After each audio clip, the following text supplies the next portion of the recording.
Merci. La parole est à Mme Cathy Racan-Bouzon. Monsieur le ministre, notre système éducatif est fondé sur 5 grands principes: la liberté de l'enseignement, la gratuité, la neutralité, l'obligation scolaire et la laïcité. J'en rajouterai un 6e, l'égalité des chances.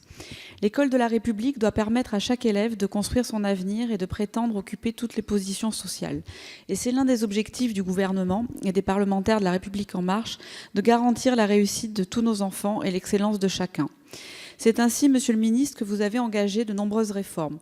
Votre politique d'éducation prioritaire est ambitieuse, novatrice et doit permettre de corriger certaines inégalités sociales grâce à un renforcement de l'action pédagogique et éducative dans les territoires qui rencontrent le plus de difficultés. Le dédoublement des classes de CP en REP+, qui sera étendu aux classes de CE1 à la rentrée prochaine, en est une illustration. Ce renforcement doit être accompagné par une formation adaptée de l'ensemble des enseignants des réseaux d'éducation prioritaire. Repenser et intensifier la formation initiale et continue des professeurs doit être l'une de nos priorités.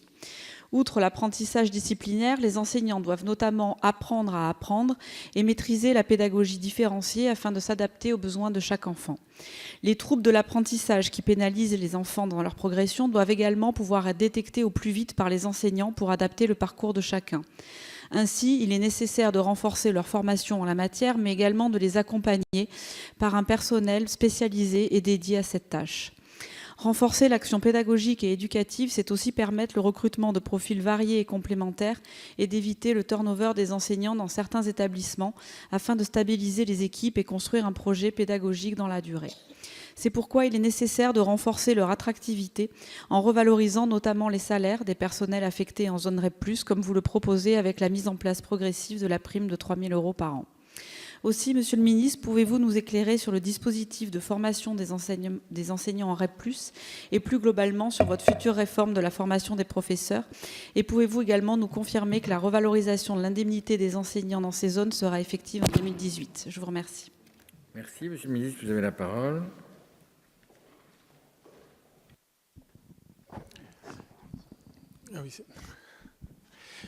Monsieur le Président, Mesdames et Messieurs les députés, Madame la députée Cathy Racan-Bouzon,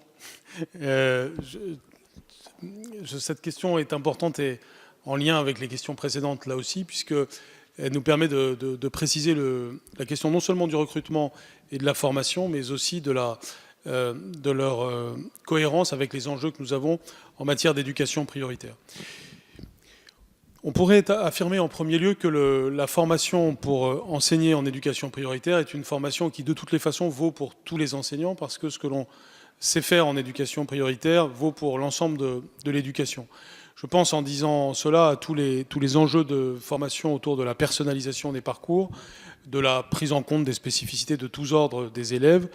Et en réalité, tout ceci nous renvoie, comme nous le voyons d'ailleurs au travers de systèmes qui peuvent exister dans le monde entier, au concept d'école inclusive, c'est-à-dire d'une école capable d'accueillir tous les profils d'élèves, quelles que soient leurs particularités, quelles que soient leurs forces, quelles que soient leurs faiblesses.